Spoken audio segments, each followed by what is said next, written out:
และนี่คือทัศนคติที่เจ้าต้องมีถ้าต้นทุนเจ้ามีบ่เท่าคนอื่นข้อที่หนึ่งเลยคืออย่าคิดว่าพรสวรรค์แม่งเป็นเรื่องที่สำคัญที่สุดความจริงแล้วความพยายามล้วนๆที่เปลี่ยนแปลงชีวิตของผู้คนคนเก่งแต่เฮ็ดบ่ต่อเนื่องบ่สู้คนธรรมดาที่บ่เก่งแต่คนนั้นขยันและเฮ็ดต่อเนื่องคนนี้จะเปลี่ยนแปลงชีวิตได้ตรงกันข้ามคนที่เก่งแล้วเฮ็ดแปรๆบางๆบางมือเฮ็ดบางมือบ่เฮ็ดแบบนี้สุดท้ายจะกลายเป็นคนที่ล้มเหลวในเรื่องนั้นสุดท้ายคนที่บ่เคยเก่งในเรื่องนั้นจะกลายมาเป็นคนเก่งและประสบความสำเร็จและคนที่เก่งแต่บ่มีความพยายามบ่มีวินัยนั้นจะกลายเป็นคนที่ล้มเหลวในเรื่องนั้นจะถือคนที่ธรรมดาแซงจากที่เคยเป็นคนที่เก่งและมีพรสวรรค์หลายกว่า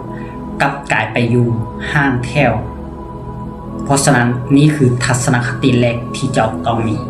ทัศนคติที่สองคือความลำบากมันบ่เป็นคำสาปแต่มันแม่นพรสวรรค์จากพระเจ้า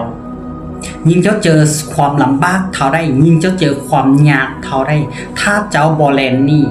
เจ้าอยู่กับมันเจ้าจะเป็นคนที่โคตรที่จะเข้มแข็งโคตรที่จะแข็งแกร่งคือกันกับเหล็กที่ผ่านการเผาไฟ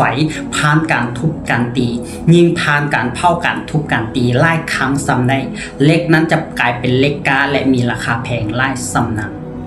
ตรงกันข้ามถ้าเหล็กที่ผ่านการเผาการตีเพียงแต่บ่กี่ครั้งจะกลายเป็นเหล็กที่อ่อนและบ่มีราคาแพง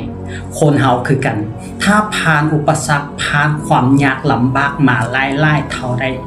คนนั้นจะกลายเป็นคนที่ผ่านโลกมีประสบการณ์และสุดท้ายคนนั้นจะกลายเป็นคนชำนาญในวิชาชีวิตและจะประสบความสำเร็จในท้ายที่สุดและทัศนคติที่3คือเลิกคิดว่าตนเองบ่เก่ง